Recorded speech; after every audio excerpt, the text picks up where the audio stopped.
Hello guys, welcome back to UK Firearms and Airguns.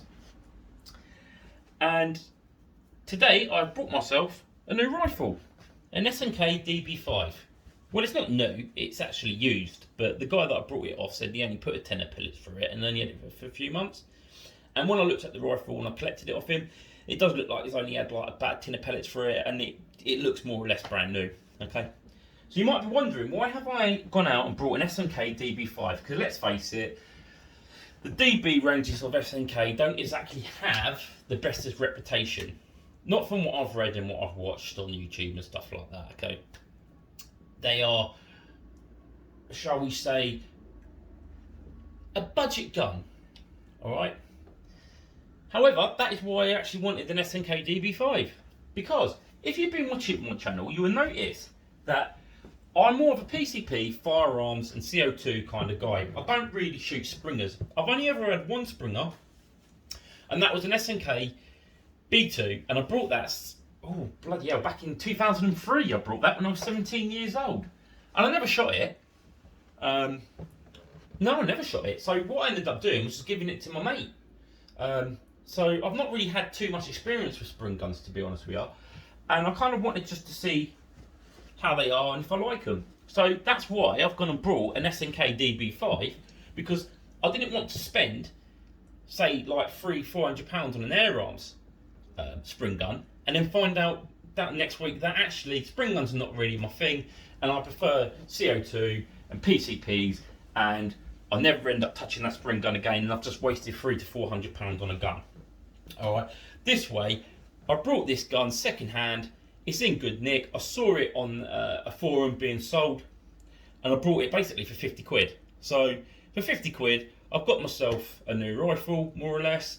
And if I don't like it, I don't like it. I'm not going to lose sleep over losing £50 on an air rifle.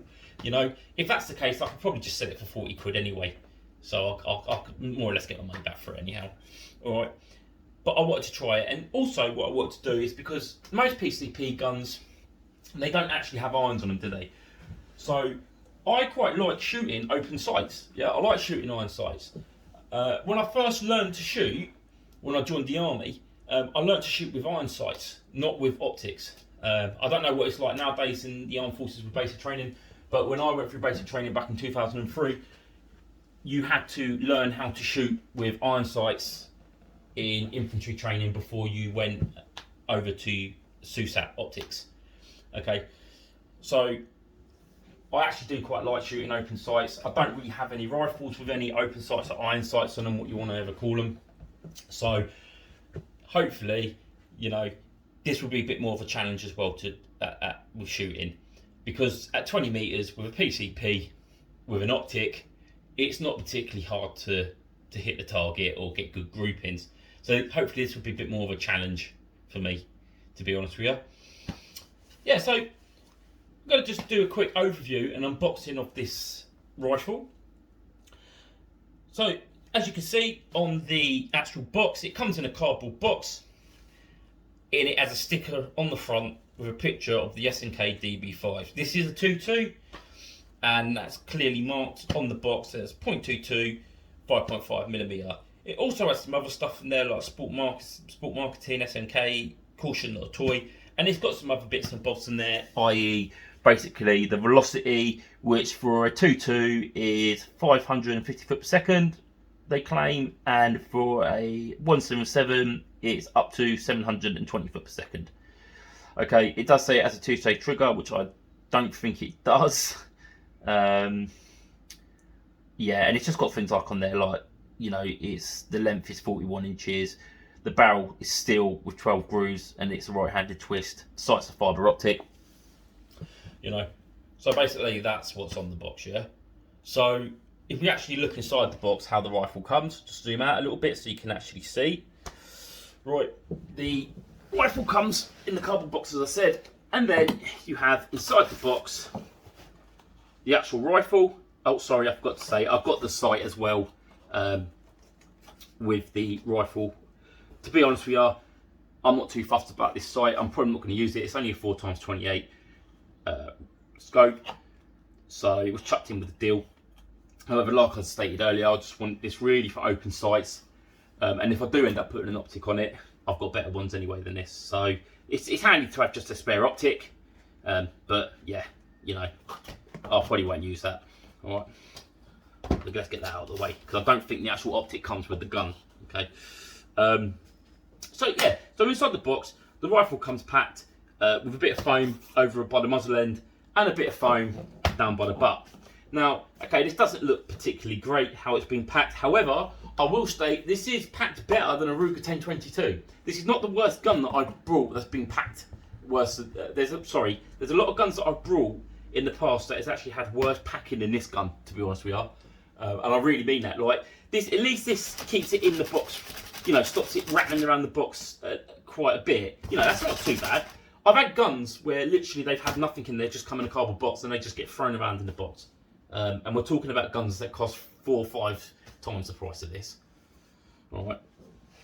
So anyway, and then you get your instruction manual, which just says SMK DB5, and it's just your standard instruction manual. It'll have things like safety in there, you know, how to operate the rifle, you know, safe rifle handling. It says weapon, but I'm not calling an air rifle a weapon. It's not a weapon. All right. Yeah. Anyhow, so yeah, it comes packed like that. So what we're going to do now is just take a quick look at the rifle. Okay, as an overview, like I said, I've not actually shot the rifle yet, so I don't know how accurate it is, if it is accurate or if it's inaccurate or what. But it's just a quick overview just to show you basically what the DB5 is, because to be fair, I've not seen that many videos about the DB5. I've seen a few with the DB3, but not so much about the DB5. All right, so first thing we'll talk about, let's talk about the sights. So obviously you get the open sights, and the sights are quite nice actually. They're fibre optic. So the rear tangent sight is 2 little green fibre optics, as you can see there. And I did have a look at it outside in the garden, and they actually glow up quite well. They are adjustable, left and right, up and down. And then you've got your foresight, which is a red fibre optic, and it's also got a hood around it to protect it. Okay. The stock doesn't actually seem that bad, you know. It's actually quite a nice stock. I expected worse with this gun, to be honest with you. It's got a rubber butt pad with stippling at the back for grip. And that's quite a nice rubber butt pad. The finish itself and the stock isn't that bad. It's like a reddish colour. It's quite nice. It does have checking inside on the actual stock to aid with grip, but to be honest with you, it's not very deep.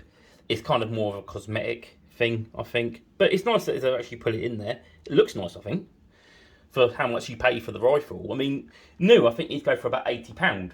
You know, so I'm not going to complain that basically I got this rifle for £50. And, you know, I don't expect it to be perfect at all. You know, it's a lot better actually than what I expected the rifle to be. I expected it to be a lot worse than this, to be fair. So, it is an underlever gun. Alright. As you can see here, it does have the lever here. We'll talk about this a little bit more in a minute. There's your catch there to hold the actual lever in place. Here's your trigger. It's metal with a metal trigger guard.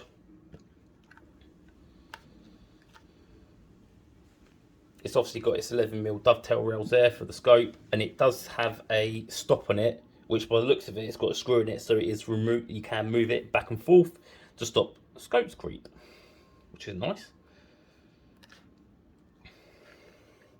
There's your breech.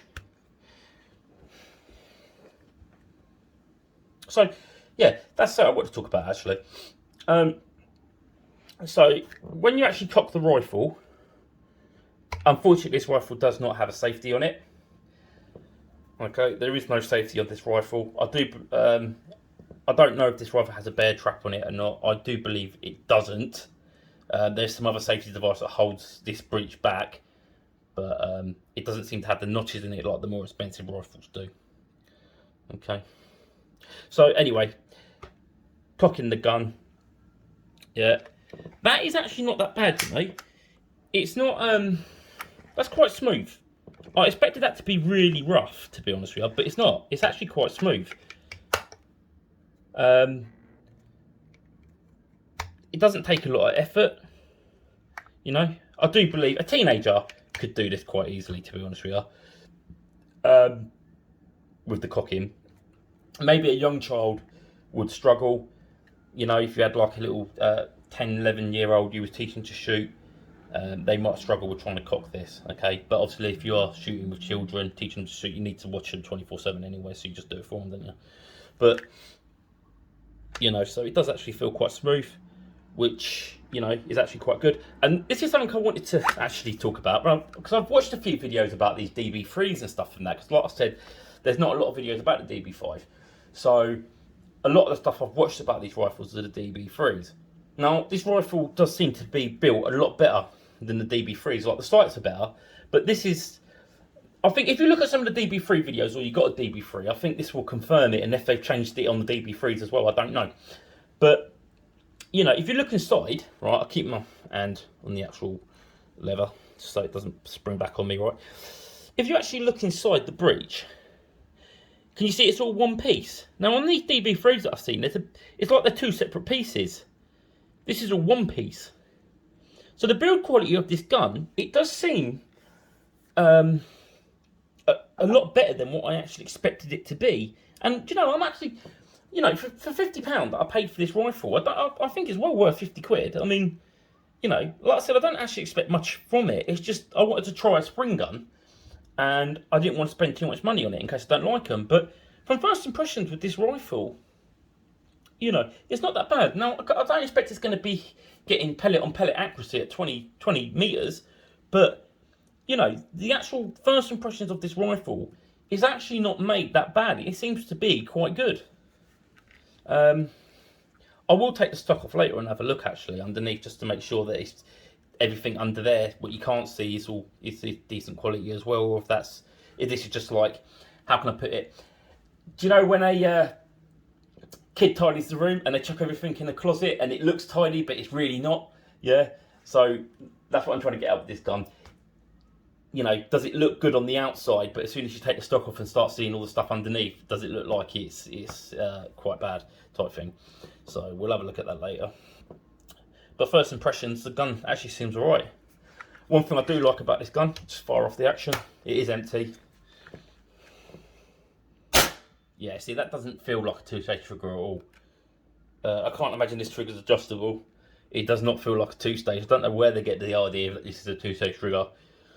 But yeah, the gun is all metal and wood, which is quite nice. There's very few plastic parts on this gun, and for a gun that's so cheap, I can't believe that. I mean, the foresight and the rear sight is plastic. Okay, so the rear sight is plastic and metal, because this bit here is metal, this bit's plastic. The foresight up here, yeah, that is all plastic, you know, but it doesn't feel like it's going to break or anything.